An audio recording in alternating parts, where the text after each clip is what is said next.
kids have like an hour left. So get extra comfortable, kids, because after that, y'all gotta go. It's a wrap for y'all, because this thing turns into something that when y'all get older, y'all don't want to come to. Okay? So, you know, let's just start to get our groove on a little bit. In an hour, we put the kids away. It's all good. Hey, DJ, let's hit it. Let's do it. He's bad boy now.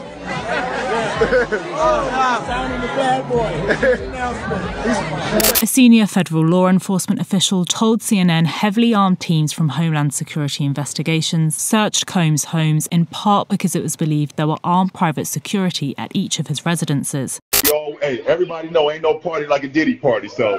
Yeah, that's what's up. Yeah. V pondělí 16. září v New Yorku byl Sean Love Combs zatčen za sexuální vykořisťování a mnoho dalších obvinění, jako fyzické napadení, verbální urážky a jiné. OK, asi každému na TikToku teďka vychází spousta videí s tím, co se dělo na Diddy parties. Pokud nevíte, o co jde, jste zmatení ze všech těch informací, které jsou většinou i falešné právě na TikToku a na internetu, tak tohle video je pro vás, aby se vám to mohlo vysvětlit a v co nejkratší možný verzi a v co nejvíc zahrnutý verzi. I přesto, že většina lidí P. Diddyho zná jako rapera, pravdou je, že dlouho působil hlavně jako manažer nových talentů. V roce 1993 si založil vlastní firmu Bad Boys Records. Dělal manažera spoustu známým lidem, ale v té době nejznámějším byl tzv. Notorious Big. To byl právě další rapper.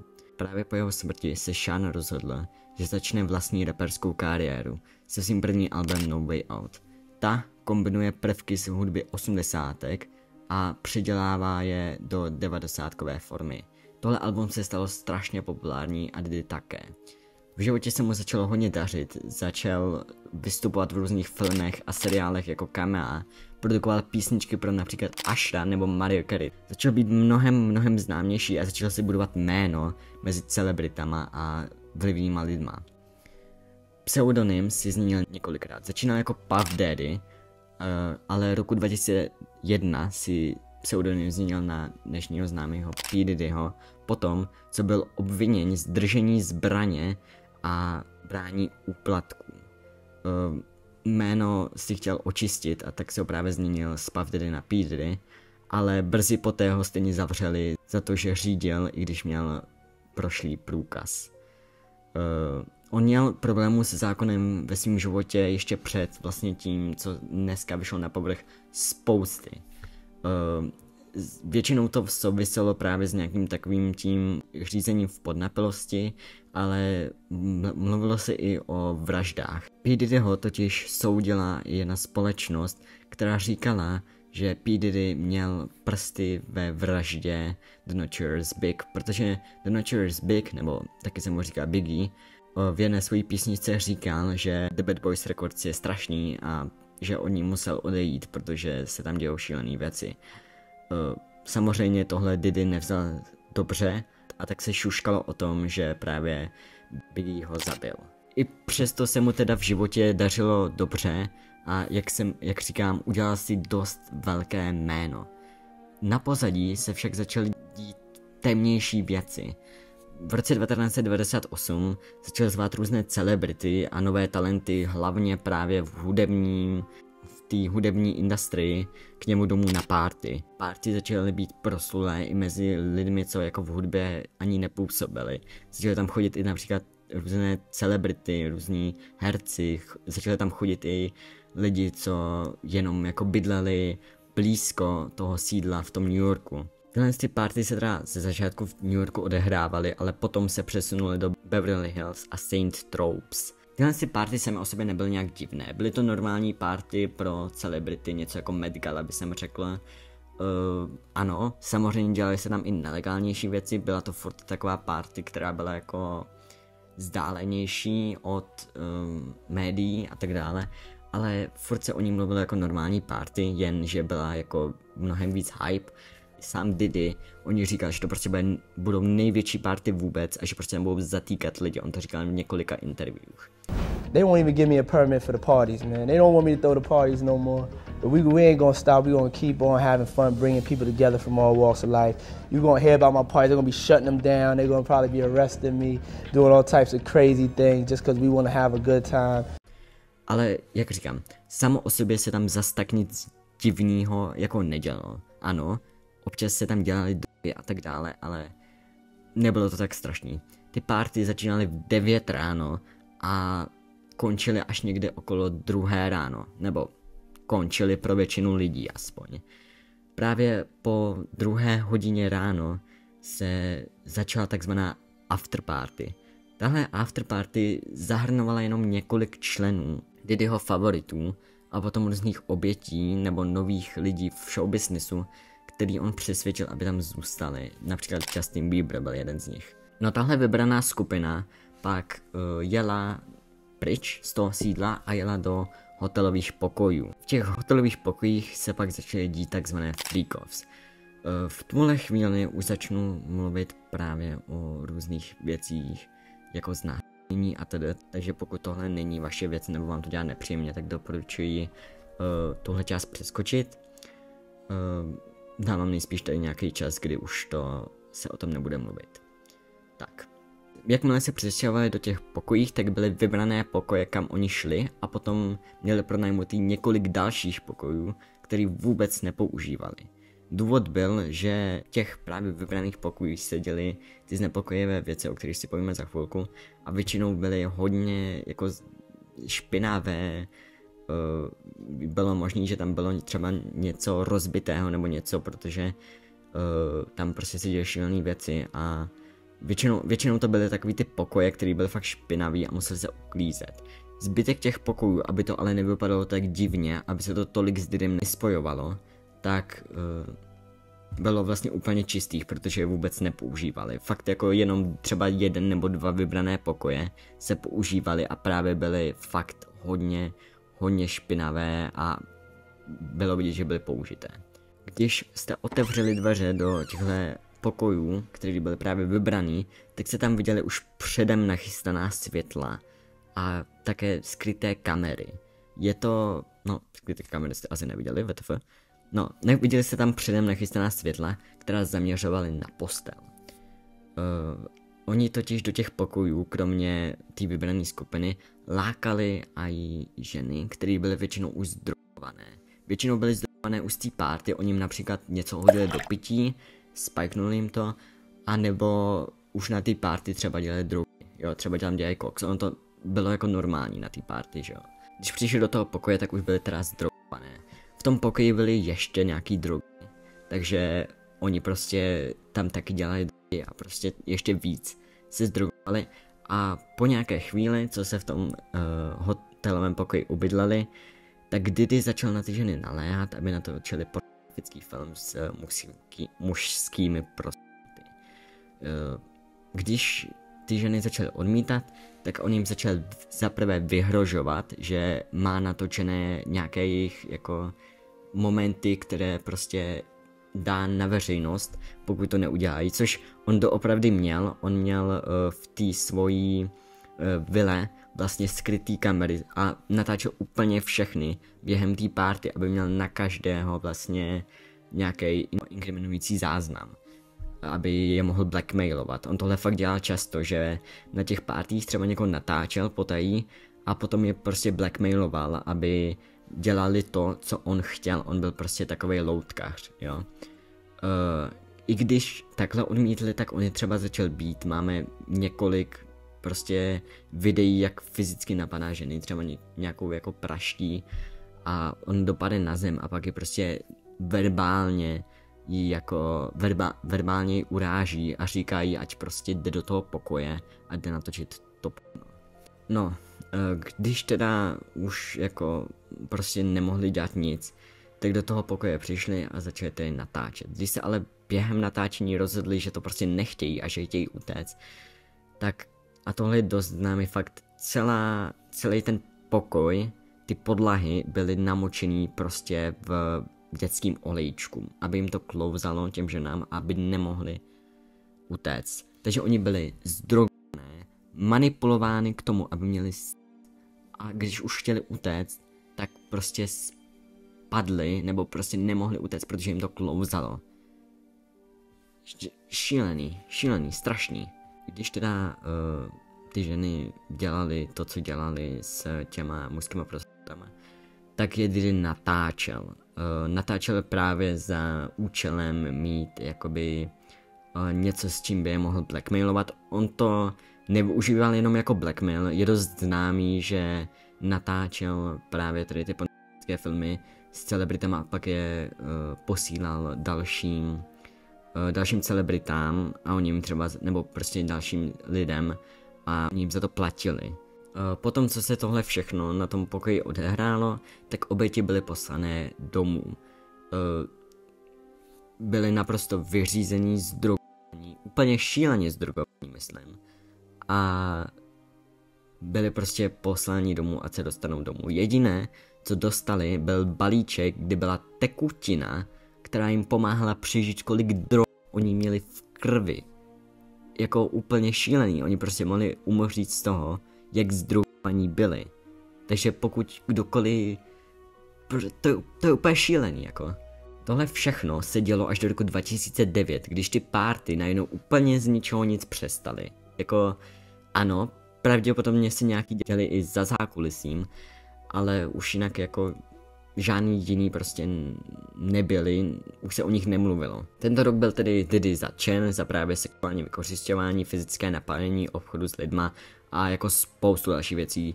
Je asi 3listový jako normálně papír, kde jsou vypsána všechna obvinění proti Diddymu a jich tam fakt jako hodně. On prostě byl fakt strašný.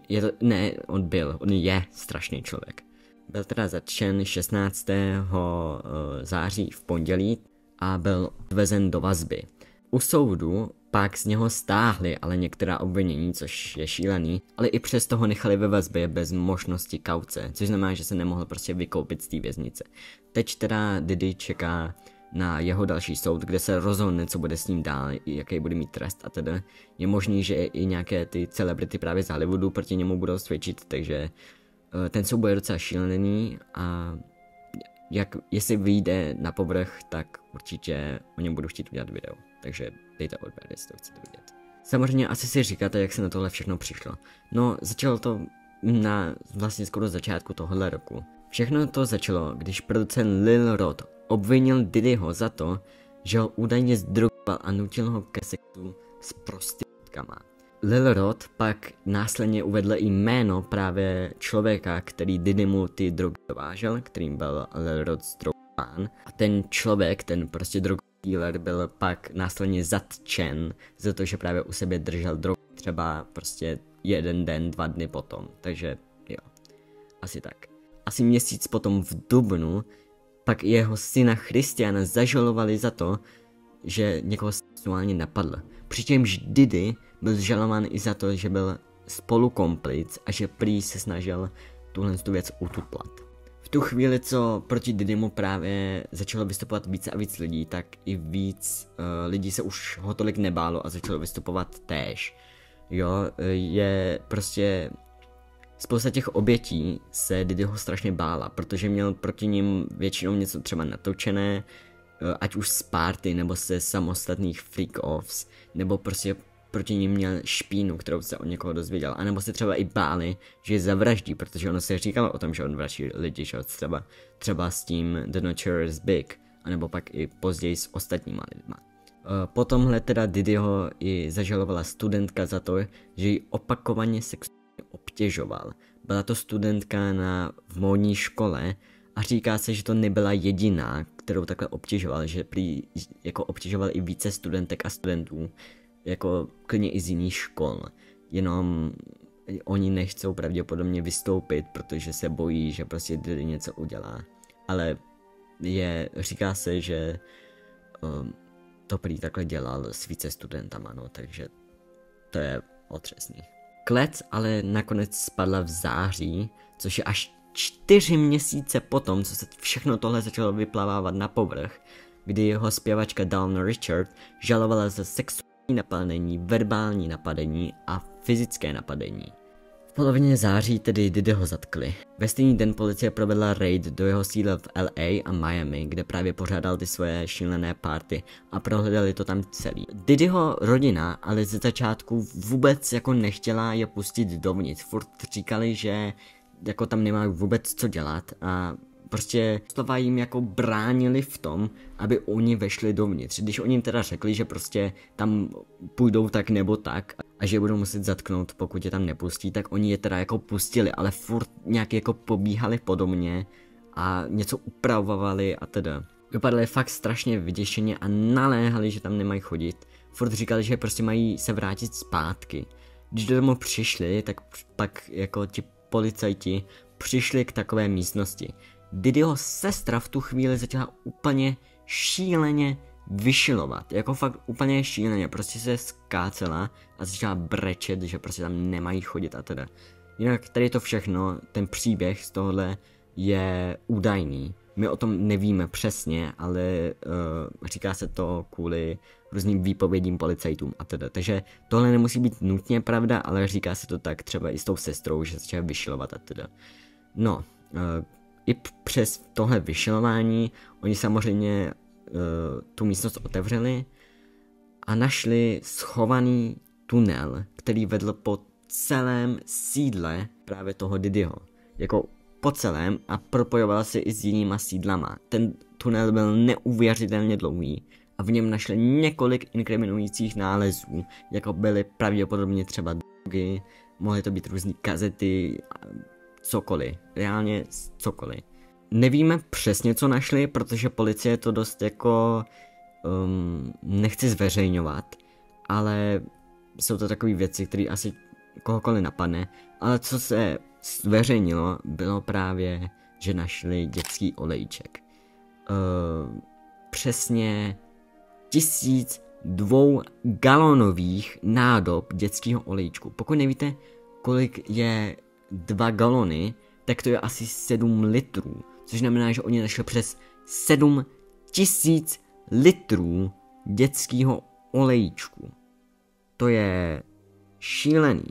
No, na tady tenhle nález řekl něco i Diddyho právník. Řekl, že pod jeho sídlem se nachází Costco a že Diddy rád nakupoval ve velkých zásobách. Pokud nevíte, co je Costco, tak je to prostě místo, kde oni fakt jako mají dost zlevněné věci a mají je právě v takových těch velkých balíčcích, něco jako Makro.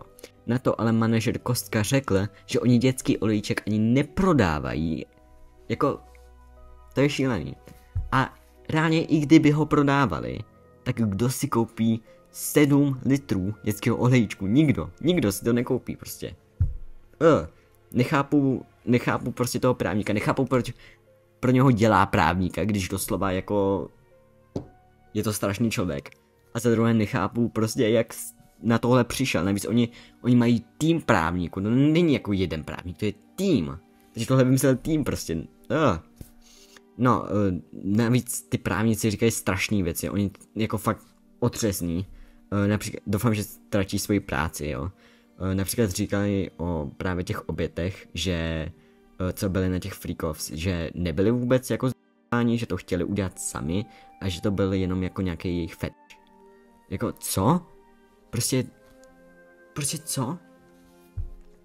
No, tak po všech těchhle věcí, co vyplavaly na povrch, ať už jako s těma věcma, co Diddy dělal, ať už o těch jeho parties, ať už právě o tom, co našli v jeho domě, tak spousta jako různých celebrit a lidí v Hollywoodu začal opět vyšilovat. Například Pink a Usher si smazali úplně všechny svoje tweety na Twitter. Usher jich pro představu měl asi 7000. To jsou jak ty litry toho olejčku reálně. Prostě 7000 tweetů smazal. Úplně všechny. Beyoncé a Jay-Z, kteří budou taky dost důležití v tomhle příběhu, tak vlastně ztratili asi 4,1 milionu sledujících. Prostě jen tak jako. No, spoustu celebrit se rozhádalo, už se nebaví, taky spoustu jako manželů a manželek se rozvádí s jejich právě druhýma polovičkama, který právě s Diddy měl něco společného, například Jennifer Lopez, takový manžel se s ní chce rozejít, anebo manželka od Kevina Harta, kteří oba dva byli vidění na těch parties, jo. My teda s Jennifer Lopez ještě nevíme, co se tam dělalo, Kevina Harta jsme viděli na těch parties, viděli jsme záznamy, takže to víme, že tam prostě byl a něco dělal. Třeba dneska jsem se i dozvěděl, že Leonardo DiCaprio, což byl právě oblíbený host P. Diddyho, takže je dost možný, že byl i na těch Freakoffs, tak utekl ze země, prostě už není v Americe a utekl někam pryč, jo. To mimochodem není jediný, udělal to spoustu dalších celebrit. Lidi na TikToku tomuhle začali říkat jako prostě pád Hollywoodu, protože reálně vy kdybyste řekli random člověka, co je prostě slavný, je to fakt jako celebrita, a řekli jste ho, tak já vám na 75% garantuju, že byl na těch Diddy parties, jo. Ono samozřejmě to, že na těch Diddy parties seš, neznamená, že ty byl na těch Freakoffs, neznamená to, že jako si dělal něco špatného. Na druhou stranu, ale většina lidí, co na těch parties byla, tak věděla o tom, že se něco špatného děje. Nevěděla přesně co možná, ale věděla, že se něco špatného děje. To je důvod, proč se jim třeba Eminem vyhýbal, jo. Furt jako neznamená to, že to jsou nejhorší lidi, neznamená to, že právě šli na ty Freakoffs, anebo že Diddyho třeba i jako měli rádi. Ale prostě ty party byly velký, byl to způsob, jak se dostat ke spoustu kontaktům, ale furt prostě mělo by ti jako dojít, že tam asi nemáš chodit, protože zase on to P. Diddy nějak neskrýval, že se tam dějou věci, on se tím chlubil v různých interview, například říkal, že prostě jo, ta party začíná v 9, je super, ale potom okolo té druhé ráno už se ti lidi jako vyklízí a pak začne ta pravá party, ta after party, ale co se tam děje, to vám nemůžu říct, ale je tam hodně zatýkání a to reálně si tím takhle chlubil, jo, takže on to nikdo reálně skoro neskrýval, jenom prostě nikdy neřekli, že tam prostě se děli ty strašné věci, že jsem dělal sexuální vykořisťování, jenom prostě neřekli. To prostě neřekli, jenom prostě říkali, že dělá se tam strašně šílený věci, ta party je strašně zábavná, vole, no. Takhle, spousta Hollywoodu asi teďka pojede dolů, takže možná uvidíme úplně nový rebrand celého Hollywoodu, nevím, jestli rebrand je úplně to nejlepší slovo pro tohle, ale snad jo. No, zároveň teda lidi začali zkoumat spoustu různých právě interview, kde o těch party mluvili a taky zjistili, že spousta lidí proti Diddymu jako vystupovalo. Asi nejznámějšími lidmi je právě J. Cole, Eminem, Notorious Big, což byl právě ten člověk, který ho Diddy údajně zabil.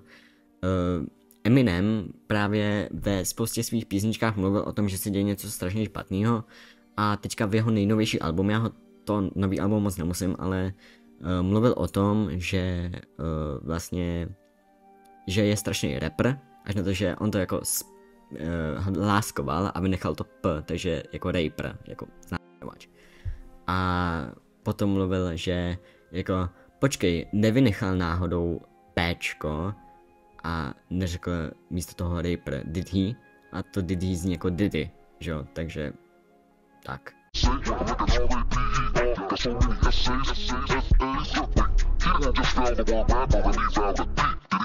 No, už se toho ty lidi, kteří proti němu vystupovali, se toho nebojí. Ti lidi, co na těch partích nebyli, tak proti němu jako vystupují, protože teď už jako se nemusí bát, že jo, ale ty lidi, co na těch partích jsou, tak proti němu asi v životě nevystoupí, i když proč proti němu jsou, protože prostě mají proti sobě ty záznamy z těch partích. Oni třeba mohli dělat něco, co nebylo zase tak strašný, ale prostě furt seš mezi těma lidma, je tam alkohol, že jo, jsou tam drogy, tak jako něco špatného asi můžeš udělat, no. Takže ti lidi furt nevystupují, navíc pokud jsi na té party, tak jsi pro lidi už dneska automaticky jako out, jo. Což podle mě není to úplně nejlepší přístup. Furt teda je to lepší přístup, než kdyby jsme říkali, že je to v pohodě, takže tak, ale furt za mě neznamená, že to, že jsi tam byl, že jsi špatný člověk, například Joe u Justina Biebera, který byl doslova jako oběť, ale o tom si povíme za chvilku. Tak prostě podle mě to není, neznamená to, že jsi špatný člověk, jen to prostě je lepší tam nebýt. Jak říkám, hlavně se teda začalo bavit o Justinovi Bieberovi, Usherovi, Beyoncé a Jay-Zmu. Ty byly totiž takový 4 hlavní postavy, který který na té party jako měli takovou velkou buď moc, anebo byli právě obětí. Já teda dneska jsem zjistil, že ještě syn Willa Smitha byl další člověk, který jako byl dost zneužíván. Will Smith ho nutil si třeba dávat pusy s Didym a tedy prostě nechoval se k němu hezky. On v tom novém podcastu o tom jako mluvil, že se tohle stalo, nebo v tom novém interview mluvil o tom, že se tohle všechno dělo. Ale já jsem to zjistil až dneska, takže jsem to nestihl zpracovat. Takže pokud bude další video, pokud vyjdou ještě nějaké nové informace, tak určitě čekejte další video a povíme si o tom, takže dejte odběr, ať vám to neunikne. Začal se tady bavit hlavně o Justinovi Bieberovi a Usherovi. Justinovi Bieberovi v tu dobu, co se tyhle party odehrávaly, bylo teprve 16. Byl skoro na vrcholu své slávy a na partích se začal objevovat často. K Didymu do sítla se ale dostal pomocí Ushera. Usher ho totiž objevil jako novýho talenta a Diddy pak Usherovi začal říkat, jestli ho nemůže přivést. Usher Justina Biebera přivedl. Diddy hodně říkal, že si s ním užije 4 a 8 hodin srandy. Tohle znamenalo, že ho na 4 a 8 hodin bude mít jakoby pod vlastnictvím.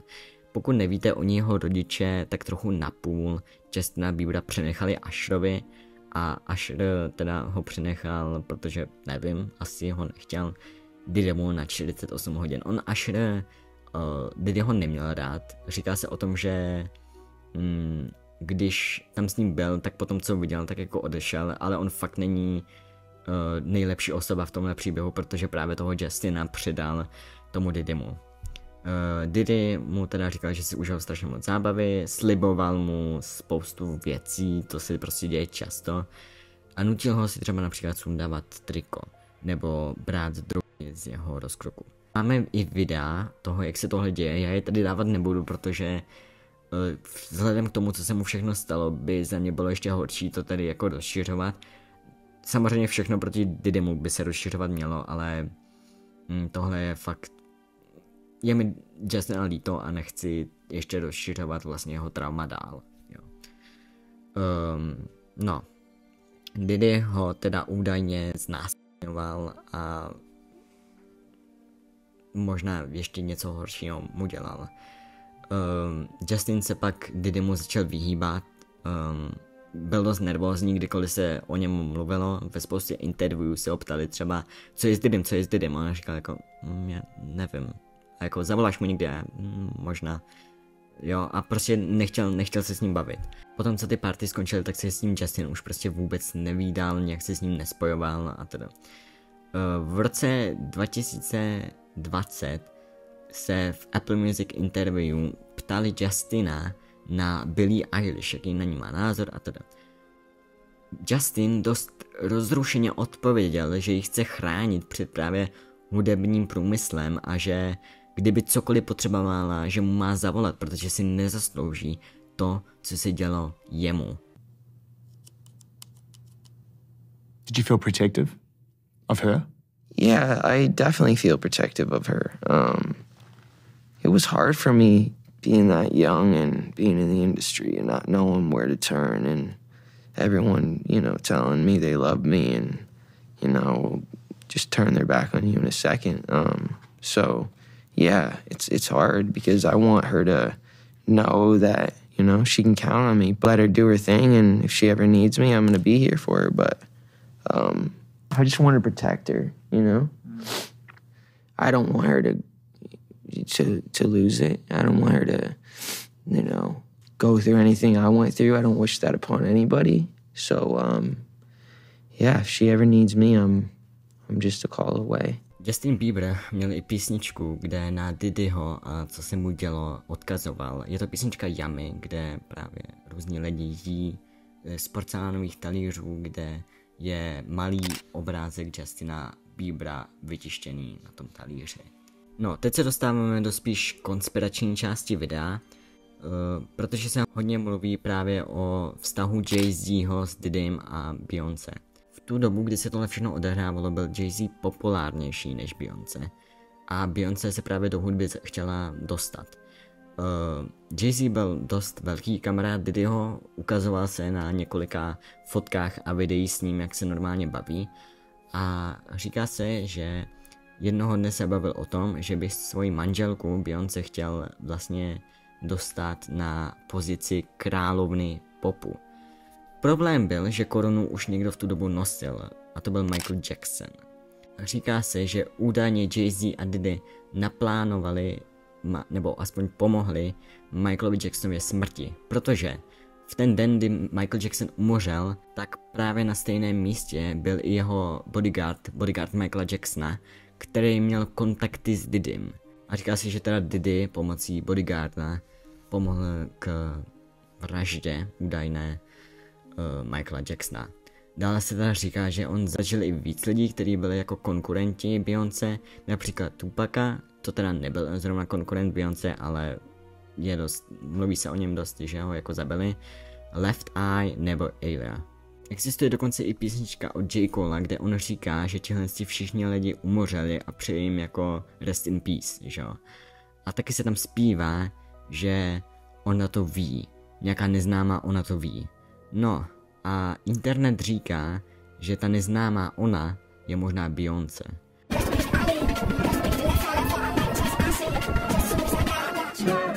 No řekněte mi, co si o tomhle myslíte vy. Já určitě, pokud se o téhle situaci dozvím ještě víc a pokud o téhle situaci prostě vyplane na povrch ještě víc informací, což určitě s tím, že bude teďka někdy soud, tak o něm budu chtít natočit určitě další video o téhle situaci. Zároveň bych chtěl natočit i video o Justinovi Bieberovi, protože to, co se mu dělo s P. Diddym, nebyla jako jediná věc, co se mu dělá v životě a kdy ho takhle známé osobnosti jako zneužívali. Je spoustu klipů a prostě je to strašný, jako zneužívali ty mnohem starší celebrity, když mu navíc bylo ještě 16. A určitě si zaslouží velkou omluvu a chtěl bych to zpracovat, aby lidi viděli, co se v tu chvíli dělo. No, pokud se vám tohle video líbilo, tak prosím dejte odběr, ať můžete vidět ty další videa, co jsem teďka zmínil, že možná vyjdou. A děkuji, že jste si vybrali moje video ze všech těch videí, co jsou na YouTube. A uvidíme se u dalšího krimi příběhu nebo cokoliv. Prostě uvidíme se u dalšího krimi příběhu nebo u čehokoliv, co zrovna vyjde. A se vám naučím. Čau.